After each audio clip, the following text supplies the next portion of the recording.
hacia el norte. Buenos días, Leila, ¿cómo estás? Hola, ¿qué tal, Miriam? Buenos días. Aquí también escuchando las arpas muy bonitas.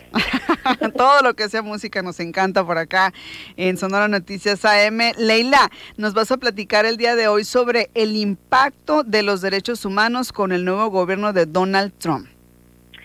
Sí, pues muy interesante, ¿no? Lo que está pasando, muy interesante y también muy preocupante lo que está pasando, con el segundo mandato del presidente Donald Trump. Ayer simplemente nos dio unas luces, unos esbozos de lo que puede venir, pero también en términos de análisis sociológico también es muy interesante lo que se dejó ahí ver ayer, ¿no? Sobre todo particularmente las implicaciones que puede tener para América Latina, para México, para las comunidades más vulnerables, sobre todo en tema de derechos humanos, ¿no? Y me refiero particularmente a las comunidades pues migrantes, que es el gran tema y el gran reto que en los próximos días vamos a experimentar, incluso aquí en Sonora, ¿no?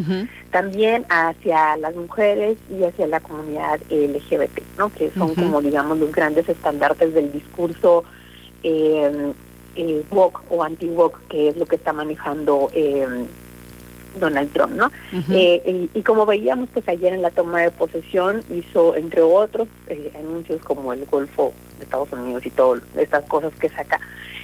También habló particularmente sobre poner fin a la política de ingeniería social de la raza y género, ¿no? Y no es casual que hable particularmente de ingeniería social, porque gran parte de los discursos de colonización hablan precisamente de la invisibilización o de las distinciones de lo que es la raza, ¿no? Y también particularmente de lo que es el género, ¿no? ¿Qué es el género? Pues aquí ya lo hemos trabajado mucho, ¿no?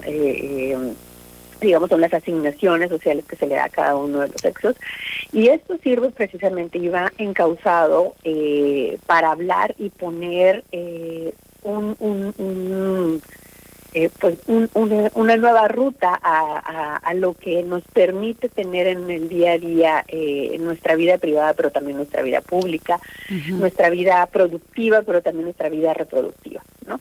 Entonces, habla él precisamente de forjar una sociedad en donde no haya una distinción de piel y hablando de un solo color y de una sola raza, ¿no? En la cual se va a basar en el mérito y no en esta distinción ni en apoyos específicos, es decir, adiós a las acciones afirmativas que por años las sociedades, digamos, como más progresistas hemos tratado de visibilizar, diciendo, para que pueda existir una igualdad, pues tenemos primero que reconocer que vivimos en una sociedad de diferencias, en donde unas personas tienen más posibilidades que otras, ¿no? Donde las personas sí están están tratadas de manera diferenciada por su color de piel, por su estatus social, por su condición de género, es decir, con el sexo biológico con el que nacieron, ¿no?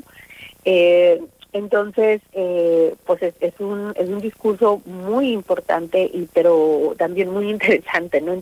Yo lo veo también en términos sociales, no solamente en el impacto económico, social y jurídico que va a tener, ¿no? Y entonces lo que él pretende es tener una sociedad basada en el mérito, es decir, volver nuevamente a esta esencia de la meritocracia, ¿no? De el pobre es pobre porque quiere, la persona que no tiene recursos es porque no trabaja lo suficiente, ¿no? Y esa es particularmente la directriz con la que pues su política de gobierno arranca, ¿no? Y señala y le añade, aquí no existen pues dos géneros, aquí existen solamente dos géneros, ¿no? El masculino y el femenino, ¿no? Dice que va a haber una defensa hacia las mujeres del extremismo ideológico del género, ¿no? Que también aquí lo hemos trabajado o platicado en algunas ocasiones, y restaurar la única verdad biológica que existe es que mujer, dice, significa una hembra mujer adulta, ¿no? En fin, estos dos puntos particulares de los discursos o de los 13 puntos que englobó ayer, pues desafortunadamente va a tener efectos reales, ¿no?, en nuestra región. Se le dice que puede tener una especie de onda expansiva, aunque a mí particularmente me parece que estos dos temas también ya han sido puestos en la discusión y en los medios de comunicación y en la narrativa, sobre todo por Bukele, que es el presidente salvadoreño, y también por el presidente argentino, ¿no? Entonces, digamos, sí puede ser una onda expansiva, pero más que una onda expansiva, para mí sería con un nuevo eje, ¿no?, de configuración que responde de manera pues muy ilustrativa, digamos, a este eje de izquierda que se está conformando en América Latina y que encabeza principalmente el gobierno de Claudia Sheinbaum, que precisamente el punto o la matriz ideológica de todo su gobierno tiene la arista humanista, en donde las mujeres están en el centro y la defensa de los derechos humanos, ¿no?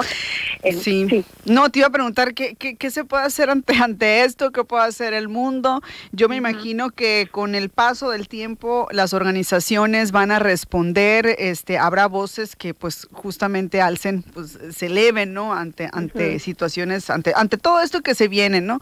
Entonces, ¿qué se podría hacer, Leila, desde tu punto de vista? Creo que en el punto medular está la disputa ideológica, no solamente, que obviamente lo vemos en términos materiales de política pública, ¿no?, como reformas o no reformas políticas, en acciones migrantes o antimigrantes, pero en realidad lo que está pasando acá, y por eso es tan interesante, es cómo al final de cuentas el conservadurismo o las ideas conservadoras están aflorando, ¿no? Y cómo se le está hablando al migrante, porque aquí no estás hablando precisamente de decir vamos a ser más conservadores, la ultraderecha, etcétera. No, se está yendo precisamente por acciones en donde se le habla como silenciosamente o ya ni silenciosamente al oído a estos votantes, no que son conservadores, o muchos votantes que no se dicen abiertamente conservadores, pero que de una u otra forma no están muy convencidos con todas estas políticas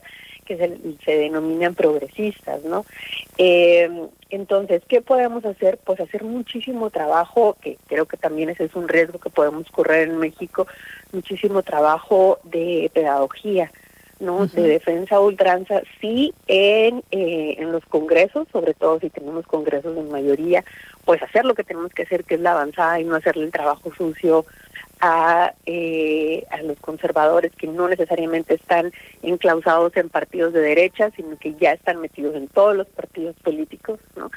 Exigir a las izquierdas o a los partidos progresistas que están en los puestos claves que realmente hagan una defensa de los derechos humanos, una barrera de protección, para que cuando estos conservadores lleguen a la toma de poder nuevamente, pues esté brindado realmente como debe de ser, ¿no? Y como te decía ahorita, muchísima pedagogía, muchísimo trabajo comunitario, organizacional, sobre la importancia de los derechos humanos, pero no solamente los derechos humanos así para las mujeres en el ámbito de la salud sexual y reproductiva, sino también en la defensa de los trabajadores, porque al final de cuentas este es un discurso que lo que trata de implicar es defender la acumulación del trabajo del capital.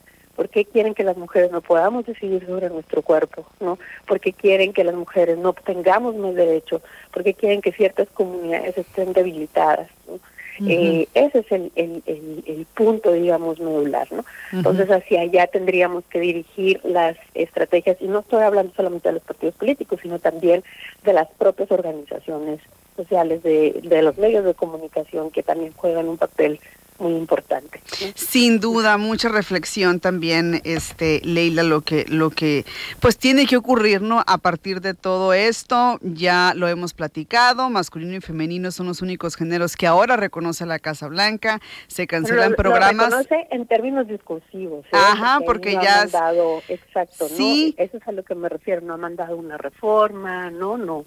Por no ejemplo, está por ley. También sale, por ejemplo, del Acuerdo Climático de París y de la OMS, por ejemplo, también. En fin, pues se vienen muchos temas, ¿no? En torno a esto. Vamos a darle seguimiento, pero sí, sin duda alguna, mucha reflexión. Entonces, Leila, por lo pronto, agradecerte como siempre esta intervención alternada que cada martes tenemos por acá contigo y con Bianca en la columna Violeta. Muchísimas gracias. Muchísimas gracias y nos escuchamos el otro martes. Muy bien, gracias. Leila Cedo, directora